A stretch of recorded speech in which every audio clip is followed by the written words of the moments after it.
हाथा सो ऊधम करे, मुख सो उचरे नाम।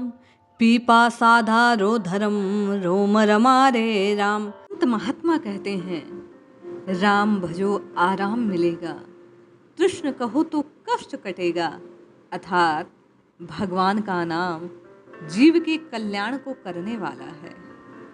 आज की ये कथा आराम में भी राम भजो, आपको और मुझे राम नाम जपकी एक अत्यधिक, एक बड़ी ही अद्भुत विधि की ओर संकेत करने वाली है कि राम राम राम राम जपना है, किंतु कैसे जपना है कि हमें और आपको राम जी मिल जाए। राम राम जपने में कौन सी वो बाधा है जिन्हें दूर कर नित्य प्रति राम जी को पुकार कर एक एक कदम आगे बढ़ाते हुए हम अपने परम लक्ष्य राम जी तक पहुंच जाएं, प्रभु की प्रीति के पात्र बन जाए। आखिर वो ऐसा कौन सा प्रयास है जो हमें प्रभुमय कर सकता है। जय श्री हरि। पूज्य गुरुदेव के चरणों में बारंबार प्रणाम। आराम में भी राम भजो, ये प्रेरक कथा आपको और मुझे राम राम राम राम किस प्रकार पुकारना है, ये आज वास्तविक मर्म बतलाने वाली है। एक पेड़ काटने की फैक्ट्री में कुंदन नाम के एक काका काम किया करते थे। फैक्ट्री मालिक उनके काम से बड़ा खुश था। वह हर एक मजदूर को उनकी तरह कुल्हाड़ी चलाने को कहता, किंतु अधिकतर मजदूरों को ये बात पसंद ना थी। वे मालिक की बात सुनकर चिढ़ जाते। वास्तव में वे कुंदन काका से जलने लगे थे। एक दिन जब मालिक काका के काम की तारीफ कर रहा था, तभी एक नौजवान युवक सामने आया और बोला, मालिक आप हमेशा इन्हीं काका की तारीफ करते हैं, जबकि मेहनत तो हम सब करते हैं।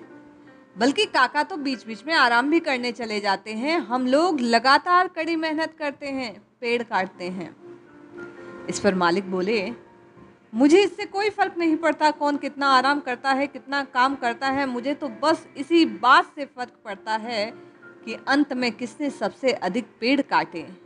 पेड़ों की गिनती में काका के पेड़ 2-3 तुमसे आगे ही होते हैं, जबकि उनकी उम्र काफी हो चली है। मजदूर को ये बात अच्छी नहीं लगी, किंतु सत्य था इसलिए सुनना पड़ा। वो बोला, मालिक क्यों ना कल एक प्रतियोगिता रखी जाए पेड़ काटने की।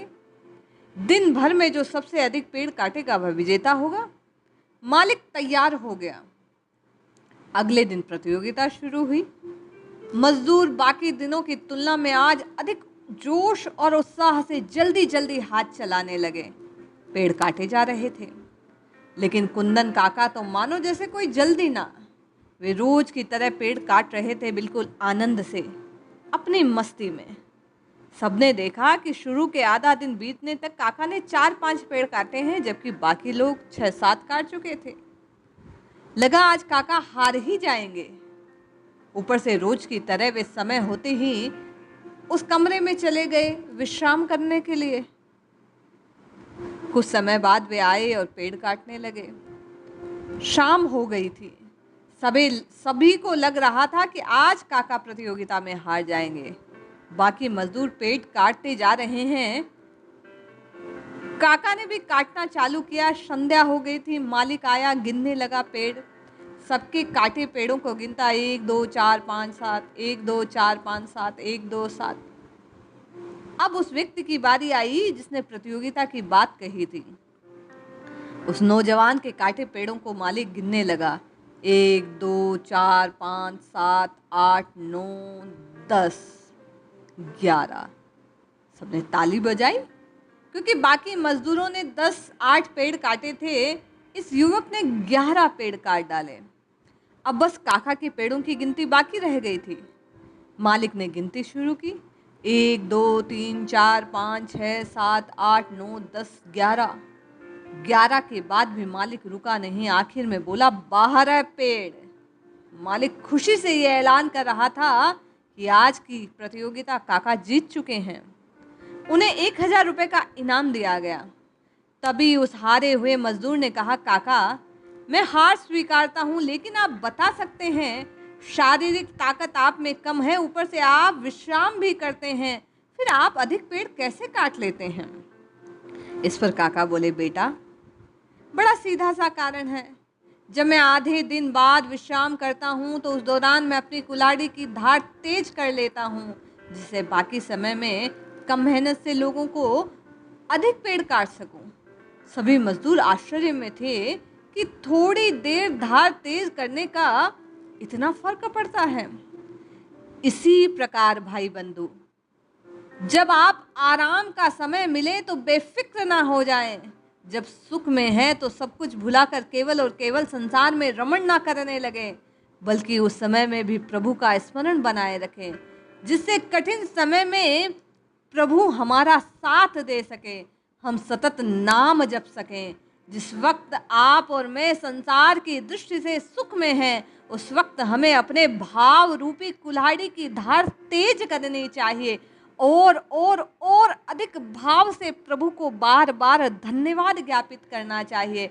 बार बार अपनी भाव रूपी कुल्हाड़ी को और अधिक तेज कर प्रभुमय होने के अपने प्रयासों को और तेज करना चाहिए। हमें अपने कठिन समय में प्रभु को ना भूलकर उस काका की तरह पेड़ काटते रहने चाहिए, अर्थात नाम जपते रहना चाहिए। किंतु जब सुख का समय हो तो भाव राशि में निमग्न हो, श्रद्धा और विश्वास से प्रभु को और अधिक भाव से पुकारना चाहिए, जिससे हमारा नाम जपना सार्थक हो जाए, जिससे हमारा ये मनुष्य जीवन सफल हो जाए, जिससे हमारे नाम जप की साधना पूर्ण हो सके, जिससे हमारी साधना सिद्धि तक पहुंच सके। इसका केवल और केवल एक ही मार्ग है, उस काका की तरह कुल्हाड़ी की धार को तेज करते रहना, प्रभु के प्रति अपने समर्पण के भाव को और अधिक प्रगाढ़ करते रहना। इसलिए जपिए जपिए जपिए नित्य निरंतर प्रभु को केवल विश्वास से, श्रद्धा से, भाव से पुकारिए, जिससे मेरा और आपका भी कल्याण हो जाए। जय श्री हरि।